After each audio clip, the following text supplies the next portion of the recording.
Ancaman di bidang Ipolexos Budhankam, dimensi ideologi, politik, ekonomi, sosial budaya, pertahanan, dan keamanan memiliki ciri yang tidak terlihat dan tergolong ke dalam ancaman non-militer. Berikut penjelasan berbagai macam ancaman tersebut.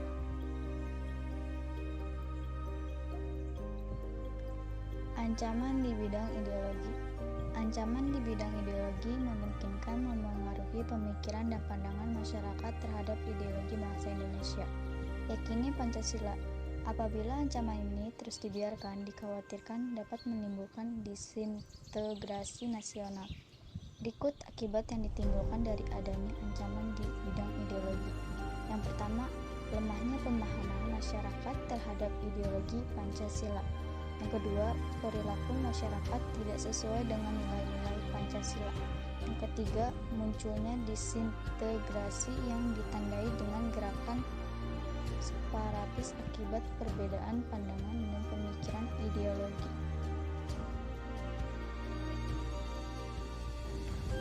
Ancaman di bidang politik. Ancaman di bidang politik dapat muncul dari dalam maupun luar negeri.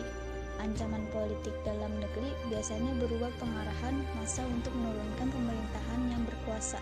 Sedangkan ancaman politik luar negeri berupa blokade politik, provokasi, dan intimidasi.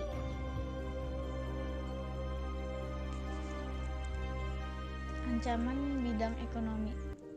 Arus globalisasi memengaruhi pola konsumsi masyarakat terhadap produk luar negeri. Kondisi demikian merupakan salah satu contoh ketergantungan ekonomi antar negara. Kondisi ini diperparah dengan adanya perdagangan bebas yang memudahkan investor asing untuk menanamkan modal di suatu negara, tidak terkecuali Indonesia. Jika kondisi tersebut dibiarkan, pengaruh asing dikhawatirkan dapat menjajah perekonomian negara. Ancaman di bidang sosial budaya tidak hanya membawa dampak negatif terhadap perekonomian, globalisasi juga dapat menimbulkan ancaman sosial budaya.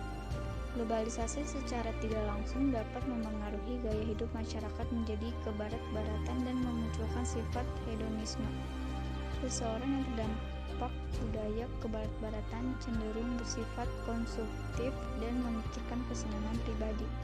Sikap individualis memungkinkan seseorang merasa mampu untuk memenuhi kebutuhan diri sendiri dan tidak memerlukan bantuan orang lain. Sikap tersebut bertentangan dengan nilai-nilai Pancasila.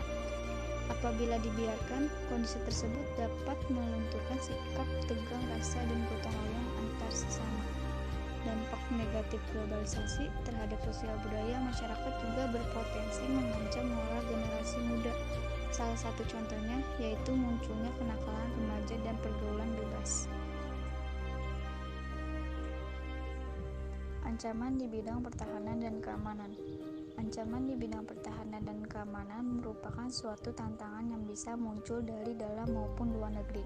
Akibatnya dapat menimbulkan rasa tidak aman bagi masyarakat.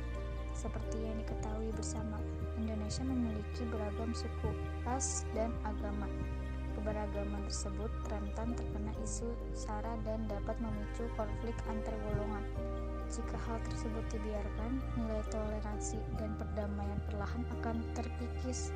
Oleh karena itu, pemahaman atas keberagaman di Indonesia perlu ditanamkan pada masyarakat sejak dini. Hal ini untuk mencegah potensi konflik yang dapat memecah belah kesatuan bangsa. Berbagai ancaman di atas perlu segera disadari dan diantisipasi oleh masyarakat Indonesia. Hal ini untuk menjaga kedaulatan bangsa dan negara serta menjauhkan berbagai dampak negatif lainnya.